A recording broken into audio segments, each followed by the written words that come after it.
This group started to make their reputation at 8, 9, 10, 11 years old. And if you followed them up through, you were lucky because you got to see them, well, mold into a state championship team, and the first state championship that we ever experienced in the game of baseball. They put baseball on the map here in Farmington. The 91 team isn't something you would have expected to win a championship, to be honest with you. They were great athletes, but you know, like I was impressed that they came together to do what they did. I don't think Farmington has ever produced a better baseball team, or any sports team that they have. The kids are not considered rough around the edges. Just not birds of a feather. They were just very different. But when it came to baseball, they just had that one thing that they all clung to, and they did a remarkable job. It was actually very fun watching them. They were very entertaining. During the regular season, 12-5, they were just sort of trying to, feel themselves out. They'd win some games that you go, wow, these guys get tough, and then they lose a game and go, what? My recollection of the rotation of pitchers were three different characters. You had Aaron, who was an extremely talented athlete pitcher. When the going got tough, you wanted Aaron. Then you had Joe Vashon. Big, hard throwing, just threw heat. That's all he threw. And then you had Brian Ferlin. Brian was more of a junk thrower. But when you put those three together, you had one heck of a combination of them. You didn't know what was coming at you. And Brian was a very good pitcher too. Not many high schools had three pitchers in a rotation. Who wheels out three pitchers? Usually you go 1-2, 1-2, and Farmington went 1-2-3. Most good baseball teams have a great pitcher that gets them through and makes the deciding championship game. Farmington didn't have that. They had three great pitchers. Our pitching was amazing that year. I mean, I think that was one of the main reasons. Of course, you had some backup people that could hit and field, our catcher, and it was just, they all came together. I think the first game of the tournament was the toughest game. They had to win on a wild pitch, I think in the last inning, 2-1 against Newport, and then things kick in. Great pitching performances from Brian Ferlin in the quarters and Joe Vashon in the semis, and then Aaron is ready, locked and loaded to go in the final. As time went and we win, and the final's coming. The nerve set in. Yeah, I'm not gonna say it didn't, because it did, and there was several talks, Scotty being one, my dad being the other. Just a sense of calm, and you're more than capable of doing this. The coaches really were able to, keep the team focused, especially in the playoffs, and they were able to make that run. Coach Wims was a baseball man. He grew up with baseball, and he understood the game. He was a manager, and he did a great job managing people. He also did a great job allowing Dave to manage as well. And between the two of them, it was just balance. We knew we were going to win that game from the moment we stepped on that field that day.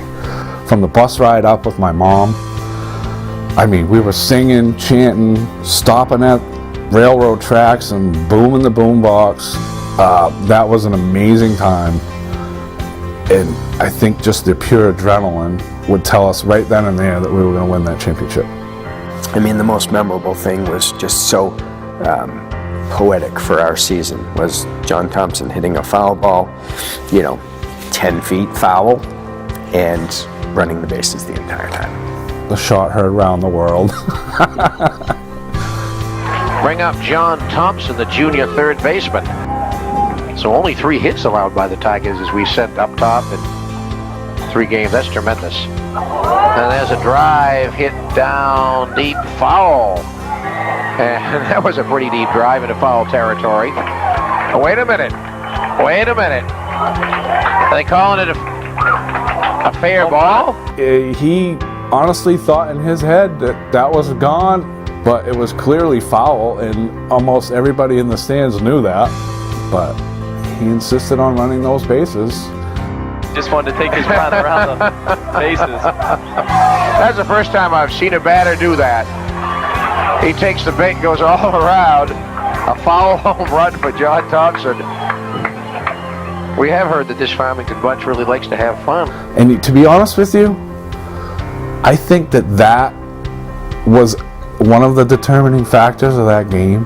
Really set a tone because you thought it was a homer and it went foul, but definitely was a big moment. In a non-championship game, I'm guessing he's going to get hit by the next pitch. And I can tell you, if anyone did that to us, they'd be getting hit by the next pitch, championship game or not. But it was so us, I guess, that, he did that. Tiger's probably figuring if you get him to third, you can possibly score on a wild pitch.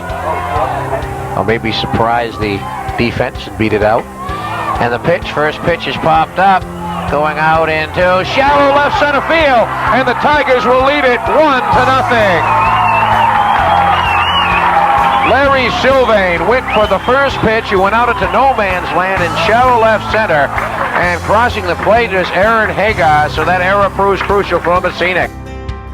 They got the first baseman well in, the third baseman in on the grass as well. And a drive to left field, going back on it, back. It's going to drop in and go to the fence, and Farmington will lead 2-0. And going into second with a double is Scott Wilbur Smith. Big hit by Wilbur. He got a fastball. Perhaps the whole Messina team looking for the squeeze, gets a fastball and drives it to left field, over the left fielder's head. That was a run no matter what, even if it was caught, but Smith crushes that ball to left field. Strout going back on it. He just has to turn and run, one hop off the fence. And a big hit by Scott Wilbur Smith. Drives home the second run of the game, Sylvain.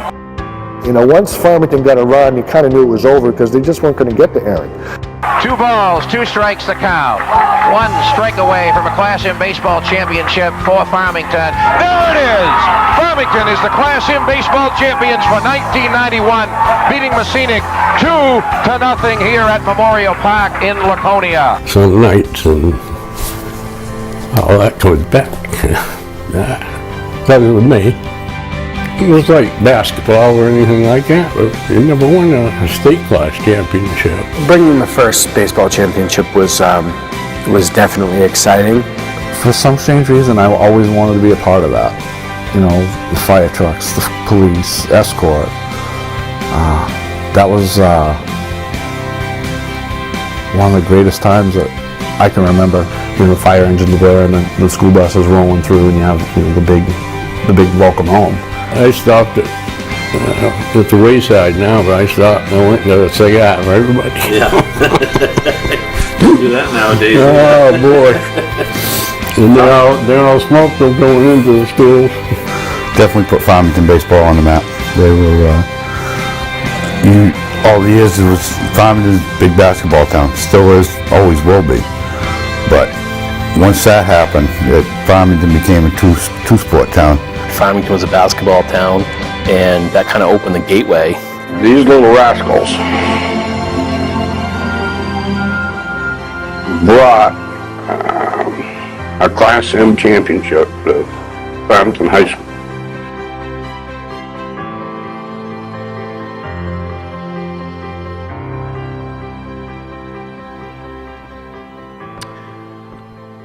If you lived during and experienced the 1991 baseball championship, lucky you.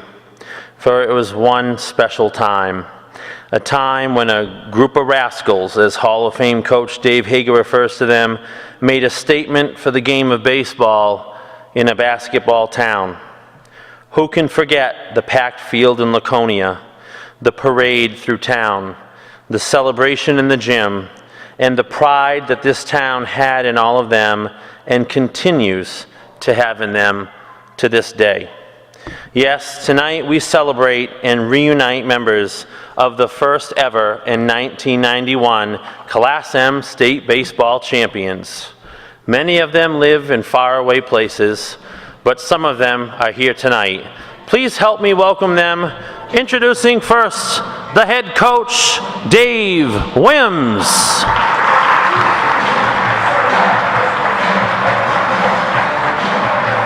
Dave, come on up.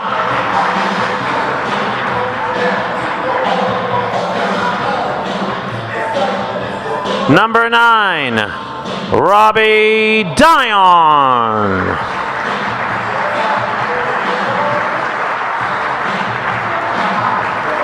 Number 5, Brian Furland.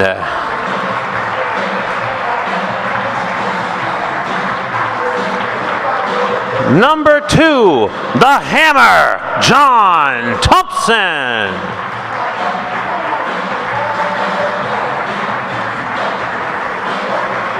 Number 3, the catcher and Hall of Famer, Scott Blackie Smith. And the starting pitcher, number 8, Hall of Famer, Aaron Hager.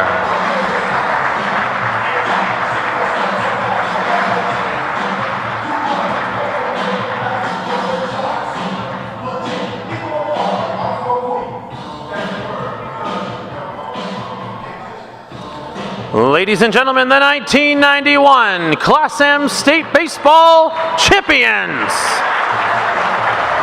I'm going to turn the microphone over to you. I'm just going to acknowledge 2 people before I do it, okay? Well, I want you to say a couple things.